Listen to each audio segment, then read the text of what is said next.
Hello বন্ধুরা, আজ আমরা আপনাদের জন্য এমন একটি ঘটনা নিয়ে এসেছি যা শুনে আপনারা অবাক হবেন।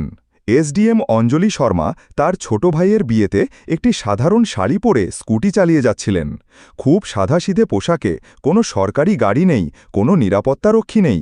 ঠিক একজন সাধারণ মেয়ের মতো স্কুটি চালিয়ে হাইওয়েতে পৌঁছানোর সাথে সাথেই সামনে পুলিশের ব্যারিকেড দেখা গেল।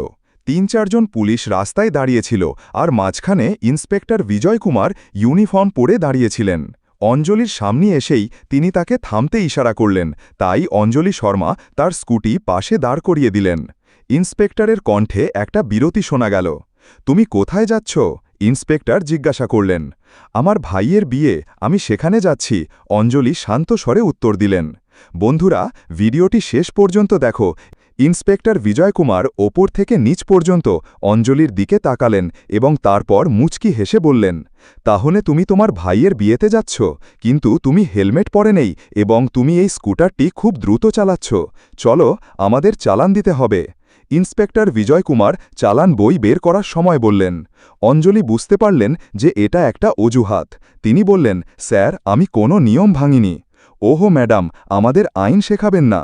সে পাশে দাঁড়িয়ে থাকা একজন কনস্টেবলের দিকে তাকালো এবং তারপর অঞ্জলির দিকে ঝুঁকে ফিসফিস করে বলল, সে এভাবে শুনবে না, তাকে এভাবেই শেখাতে হবে। হঠাৎ ইন্সপেক্টর অঞ্জলির গালে জোরে থাপ্পড় মারলেন। ওরা অনেক প্রশ্ন করে, পুলিশ যখন কিছু বলে তখন তা চুপচাপ মেনে নেওয়া উচিত। অঞ্জলির মাথা কিছুক্ষণের জন্য কেঁপে উঠল, কিন্তু সে নিজেকে সামলে নিল। তার চোখে আগুন জ্বলছিল। পুলিশ ইন্সপেক্টর জোরে হেসে উঠলেন, আর সে তার সহকর্মীদের বলল যে তার কাছে এখনও কিছু তথ্য বাকি আছে, মনে হচ্ছে তাকে ঠিকমতো শেখাতে হবে। একজন কনস্টেবল এগিয়ে এসে বলল, স্যার, তাকে থানায় নিয়ে যান, আমরা সেখানে আরামে ব্যাপারটা সামলাব। ইন্সপেক্টর মাথা নাড়িয়ে বললেন, হ্যাঁ, চলো তাকে থানায় নিয়ে যাই, তারপর সে বুঝতে পারবে কিভাবে পুলিশের সাথে কথা বলতে হয়। একজন কনস্টেবল অঞ্জলির হাত ধরে টেনে তুললেন। জিপে বসুন। অঞ্জলি তার হাত ঝাঁকিয়ে বললেন, সাহস করো না। ইন্সপেক্টর রেগে গেলেন। তিনি তার একজন লোককে তার অহংকার ভাঙতে বললেন। একজন কনস্টেবল এগিয়ে এসে অঞ্জলির চুল টেনে টেনে জোর করে টেনে তোলার চেষ্টা করলেন। অঞ্জলি ব্যথায় কাতরাতে লাগলেন, কিন্তু সে এখনও তার পরিচয় গোপন রেখেছিল। সে দেখতে চেয়েছিল যে এই লোকেরা কতটা নিচু আচরণ করতে পারে। তখন একজন পুলিশ রাগে তার স্কুটিকে লাথি মেরে ফেলে। তুমি খুব ভালো আচরণ করছো, এখন তোমার খেলা শেষ। অঞ্জলি পুরোপুরি বুঝতে পেরেছিল যে এই লোকেরা কতটা নিচে নেমে যেতে পারে। ইন্সপেক্টরের চোখে রাগ, সে জোরে চিৎকার করে বলল, তোমার মতো অনেক অহংকারী লোককে আমি দেখেছি যারা পুলিশের সাথে লড়াই করবে। আমি এখনই তোমাকে একটা শিক্ষা দেব, আমাকে সেখানে নিয়ে যাও এবং তোমাকে বোঝাও। এসডিএম অঞ্জলি শর্মা তখনও চুপ ছিলেন। সে তার পরিচয় প্রকাশ করতে চাইছিল না। সে দেখতে চেয়েছিল প্রশাসন কতটা নিচে নেমে গেছে, এই লোকেরা কতটা নিষ্ঠুরতা করতে পারে। ইন্সপেক্টর বিজয় কুমার এবার বিরক্ত হলেন। তার সামনে একটি মেয়ে দাঁড়িয়েছিল যাকে তিনি থাপ্পড় মেরেছিলেন। তার চুল টেনে টেনে টেনে নিয়ে যাওয়া হয়েছিল, তার হাত ধরে টেনে তোলা হয়েছিল, কিন্তু সে তখনও চুপ করেছিল। ইন্সপেক্টর পুলিশ সদস্যদের দিকে তাকিয়ে বললেন, তাকে থানায় নিয়ে যাও, আমরা সেখানেই তার মোকাবেলা করব, তার কি করা উচিত। দুজন পুলিশ অঞ্জলির হাত ধরে টেনে হিঁচড়ে নিয়ে যেতে লাগল। প্রথমবারের মতো অঞ্জলি জোরে বলল, আমাকে ছেড়ে দাও। পুলিশ ইন্সপেক্টর হেসে বললেন, এবার মুখ খোলো, থানায় যাই, দেখা যাক তুমি কতটা বলো। থানায় প্রবেশের সাথে সাথেই ইন্সপেক্টর জোরে চিৎকার করে বললেন, চা পানি নিয়ে এসো, একটা বিশেষ মামলা এসেছে। অঞ্জলি তখনও চুপ করেছিলেন। তিনি সাধারণ মানুষের সাথে পুলিশ কিভাবে আচরণ করে তা লক্ষ্য করছিলেন। ইন্সপেক্টর তার জুনিয়রকে ফিসফিসিয়ে বললেন, মামলা কি স্যার? ইন্সপেক্টর হেসে বললেন, যে কোনো চুরি বা পকেটমার ভেতরে রেখে দিন। অঞ্জলি সব শুনছিল, কিন্তু তবুও সে কোনো প্রতিক্রিয়া জানাল না। ইন্সপেক্টর টেবিলের ওপর বসে কলম ঘুরিয়ে বললেন, তোমার নাম এবং বাড়ির ঠিকানা বলো। অঞ্জলি চুপ করে রইল। ইন্সপেক্টর আবার জিজ্ঞাসা করলেন, তোমার নাম কি? অঞ্জলি এখনও চুপ করে রইল। ইন্সপেক্টর টেবিলে জোরে আঘাত করলেন, তুমি কি আমার কথা শুনতে পাচ্ছ না? তোমার নাম বলো। নেহা কাপুর। অঞ্জলি একটা মিথ্যা নাম বলল। ইন্সপেক্টর হেসে ফেললেন, তুমি খুব বুদ্ধিমান, কিন্তু বেশি চালাক হও না, না হলে তুমি অনেক বড় ভুল করবে। অঞ্জলিকে জোর করে তালাবদ্ধ করা হয়েছিল। একটি নোংরা দুর্গন্ধযুক্ত ঘর, যেখানে ইতিমধ্যেই দুজন মহিলা বসেছিলেন। একজন মহিলা জিজ্ঞাসা করলেন, আপনি কি করেছেন? কিছুই না। অঞ্জলি হালকা হাসি দিল। এখন সে দেখতে পাচ্ছিল প্রশাসন কতটা নোংরা হয়ে গেছে। যদি কোনো প্রমাণ ছাড়াই একজন এসডিএমকেও কারাগারে পাঠানো যায়, তাহলে সাধারণ মানুষের কি হবে? অঞ্জলি এখন লকআপের ভেতরে ছিল। সে শুধু দেখছিল, শুনছিল এবং বুঝতে পেরেছিল যে প্রশাসন কতটা নিচে নেমে গেছে। সে সব কিছুই লক্ষ্য করছিল। পরিদর্শক একটি ভুয়া রিপোর্ট তৈরি করেছিলেন। তার বিরুদ্ধে চুরি এবং ব্ল্যাকমেলিংয়ের মামলা দায়ের করুন। ইন্সপেক্টর ফাইলটা থাপ্পড় মেরে বললেন। কনস্টেবল কৌতূহলী হলেন, কিন্তু স্যার, প্রমাণ ছাড়াই? ইন্সপেক্টর হেসে উঠলেন। এই থানায় প্রমাণ তৈরি হয়। গোলমাল। কিছুক্ষণ পর একজন কনস্টেবল এগিয়ে এসে অঞ্জলির কাঁধে জোরে ধাক্কা দিলেন। অঞ্জলি দেয়ালের সাথে ধাক্কা খেল, কিন্তু তার মুখে কোনো ভয় ছিল না। ইন্সপেক্টর হাত তুলে তাকে থাপ্পড় মারতে যাচ্ছিলেন, কিন্তু অপেক্ষা করুন, দরজায় একজন পুলিশ অফিসার দাঁড়িয়েছিলেন, ইন্সপেক্টর রাহুল সিং। থানায় তার ভাবমূর্তি ছিল কিছুটা সৎ অফিসারের মতো। সে থানার ভেতরে থাকা মহিলাদের দিকে তাকাল। তাদের অবস্থা দেখে তার কপালে একটা ভাঁজ পড়ল। এসব কি হচ্ছে? সে কড়া গলায় জিজ্ঞাসা করল। ইন্সপেক্টর বিজয় কুমার হাসল। কিছু না স্যার, একটা রাস্তার মেয়ে খুব বেশি চালাকি দেখাচ্ছে, আমি ওকে একটা শিক্ষা দিচ্ছি। রাহুল মনোযোগ সহকারে অঞ্জলির দিকে তাকাল। ওর মুখের ভাব অন্য কোনো সাধারণ মেয়ের মতো ছিল না। ওর অপরাধ কি? রাহুল বিজয় কুমারকে জিজ্ঞাসা করলেন। বিজয় কুমার বিভ্রান্ত হয়ে পড়লেন। স্যার, চেকিংয়ের সময় তিনি খারাপ আচরণ করেছিলেন। রাহুল সিং অনুভব করেছিলেন যে কিছু ভুল হয়েছে। রাহুল অঞ্জলির দিকে তাকাল। তোমার নাম কি? অঞ্জলি শান্তি।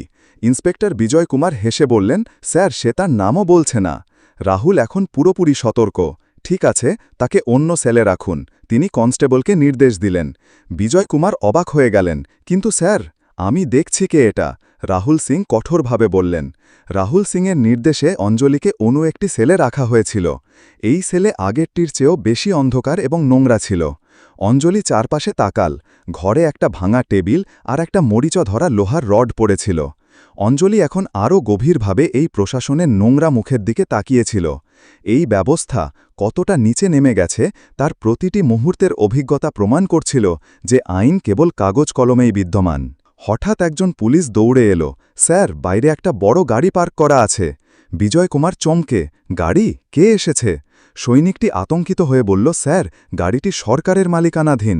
সৈনিকটি বেরিয়ে গেল, কিন্তু গাড়ির ভেতরে তাকানোর সাথে সাথেই তার চোখ বড় বড় হয়ে গেল।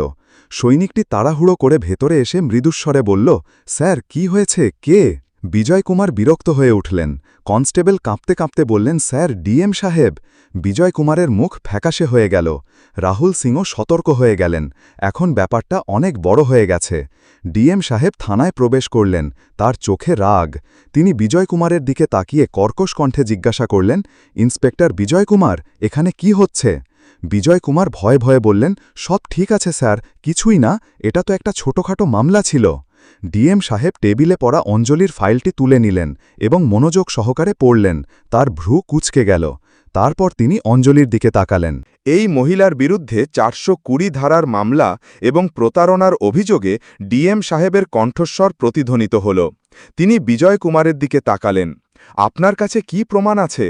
বিজয় কুমার এখন সম্পূর্ণরূপে আটকা পড়ে গেছেন। ডিএম সাহেব সরাসরি অঞ্জলিকে জিজ্ঞাসা করলেন, তোমার নাম কি? অঞ্জলি হালকা হেসে প্রথমবারের মতো তার নাম বলল, অঞ্জলি শর্মা, এসডিএম। পুরো থানা হতবাক। বিজয় কুমারের হাত পা কাঁপতে শুরু করল। সমস্ত পুলিশ হতবাক হয়ে দাঁড়িয়ে পড়ল। বিজয় কুমারের পা পিছলে গেল। যে ডিএম ম্যাডামকে তিনি প্রতারক বলে মনে করছিলেন এবং তাকে একটি জাল মামলায় ফাঁসিয়েছিলেন, তিনি নিজেই এসডিএম হয়ে গেলেন। থানার সমস্ত পুলিশ হতবাক হয়ে গেল। ডিএম সাহেব তার দিকে তাকিয়ে বললেন, ইন্সপেক্টর বিজয় কুমার, তোমার সাহস কিভাবে হলো? বিজয় কুমার যখন এসএডিএম ম্যাডামের বিরুদ্ধে মিথ্যা মামলা দায়ের করার বিষয়ে কিছু বলতে যাচ্ছিলেন, তখন রাহুল সিং জোরে বললেন, স্যার, আমি আপনাকে আগেই বলেছিলাম যে কিছু একটা সমস্যা আছে। এখন বিজয় কুমার একাই রয়ে গেলেন। অঞ্জলি এবার তার আসল মনোভাব দেখালো। সে শান্ত কিন্তু কঠোর কণ্ঠে বলল, ইন্সপেক্টর বিজয় কুমার, তোমাকে বরখাস্ত করা হলো। তোমার বিরুদ্ধে বিভাগীয় তদন্ত করা হবে এবং তোমার বিরুদ্ধে মামলা দায়ের করা হবে। বিজয় কুমার হতবাক হয়ে গেলেন। সমস্ত পুলিশ সদস্য বিজয় কুমারের থেকে দূরত্ব বজায় রাখতে শুরু করলেন। রাহুল সিং তৎক্ষণাৎ কনস্টেবলকে বিজয় কুমারকে গ্রেপ্তারের নির্দেশ দিলেন।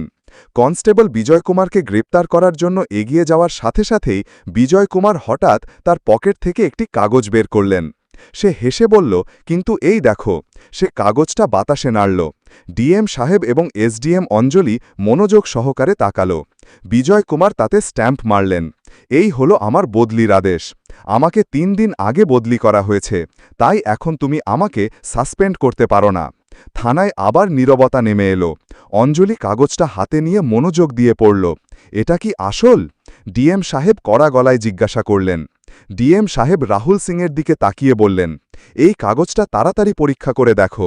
যদিও এটা সত্যি প্রমাণিত হয়, তবুও বিজয় কুমারের সাসপেনশন থামানো যাবে না। বিজয় কুমারের হাসি হঠাৎ করেই উধাও হয়ে গেল, কারণ বদলির পরেও যদি কোনো সরকারি কর্মচারী ভুল কাজে জড়িত থাকে তাহলে তার বিরুদ্ধে ব্যবস্থা নেওয়া যেতে পারে। এবার বিজয় কুমারের অবস্থার অবনতি হতে শুরু করল। রাহুল সিং তৎক্ষণাৎ অনলাইন সিস্টেমে বিজয় কুমারের রেকর্ড পরীক্ষা করতে শুরু করলেন। রাহুল মাথা তুলে বললেন, স্যার, এই কাগজটি আসল, কিন্তু বিজয় কুমার এখনও দায়িত্ব হস্তান্তর করেননি। এর মানে হল বিজয় কুমার তখনও এই থানার দায়িত্বে ছিলেন এবং সেই সময় তিনি এই সব করেছিলেন। এখন কেউ বিজয় কুমারকে বাঁচাতে পারবে না।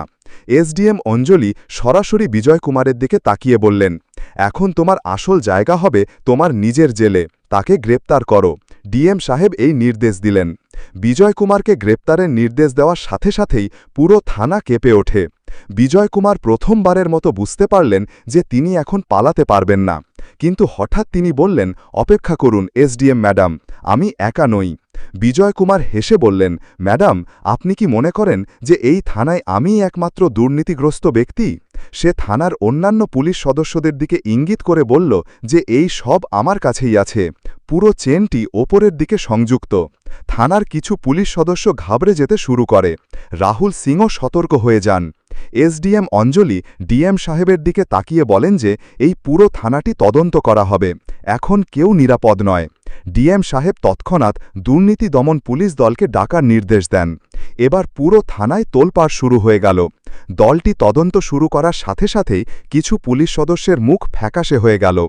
একজন কনস্টেবল এগিয়ে এসে এসডিএম ম্যাডামের সামনে হাত জোর করে বললেন, ম্যাডাম, আমাকে ক্ষমা করে দিন, আমি কেবল আদেশ পালন করছিলাম।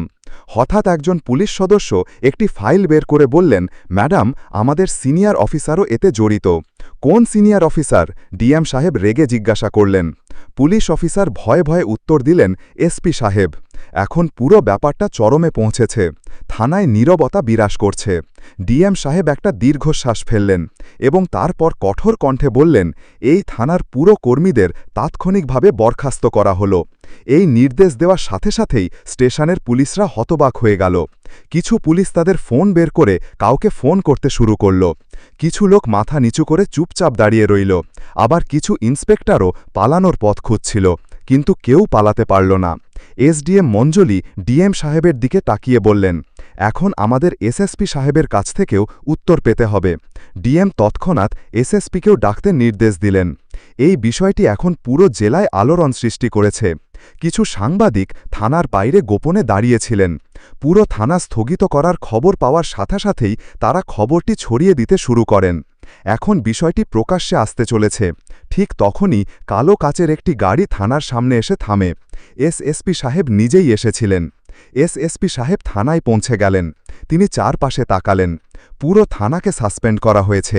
তিনি রেগে বললেন, এটা কি ধরনের নাটক? কিন্তু এসডিএম অঞ্জলি শান্তির এসএসপির চোখের দিকে তাকিয়ে বললেন, তুমি কি মনে করো তুমি রক্ষা পাবে? রাহুল সিং এসডিএমকে একটি ফাইল দিলেন। এই ফাইলটি এসএসপি সাহেবের দুর্নীতির প্রমাণে পূর্ণ ছিল। অঞ্জলি দৃঢ় কণ্ঠে বললেন, এসএসপি সাহেব, এটা দেখুন, আপনার সমস্ত কালো কাজ এখন দৃশ্যমান হয়ে গেছে এবং এসআইএসএপির মুখ থেকে ঘাম ঝরতে শুরু করেছে। ডিএম সাহেব অবিলম্বে এসআইএসএপিকে গ্রেপ্তারের নির্দেশ দিলেন। এবার পুরো পুলিশ বাহিনী হতবাক হয়ে গেল। এই প্রথম কেউ এত উচ্চপদস্থ অফিসারকে প্রকাশ্যে চ্যালেঞ্জ জানাল। এসএসপি গ্রেপ্তার হওয়ার সাথে সাথেই পুরো বিষয়টি কেঁপে উঠল। এখন বিষয়টি রাজ্য পর্যায়ে পৌঁছে গেছে। মুখ্যমন্ত্রী তাৎক্ষণিকভাবে জেলার সমস্ত দুর্নীতিবাজ কর্মকর্তাদের গ্রেপ্তারের নির্দেশ দেন। এই আদেশের পর 40 জনেরও বেশি পুলিশ কর্মকর্তা, 10 জনেরও বেশি IAS কর্মকর্তা এবং অনেক রাজনীতিবিদকে গ্রেপ্তার করা হয়। এসডিএম অঞ্জলি শর্মার সততা পুরো ব্যবস্থাকে নাড়িয়ে দিয়েছিল। পুরো প্রকাশপুর জেলায় একটি নতুন প্রশাসন আনা হয়েছিল। দুর্নীতির ওপর এখন কঠোর নজরদারি চালানো হচ্ছিল। এবার এসডিএম অঞ্জলির মিশন সম্পূর্ণ হল। তিনি দেখিয়ে দিলেন যে সততার সাথে পুরো সিস্টেম পরিবর্তন করা সম্ভব। তো বন্ধুরা, এই ভিডিওটি তোমাদের কেমন লাগলো?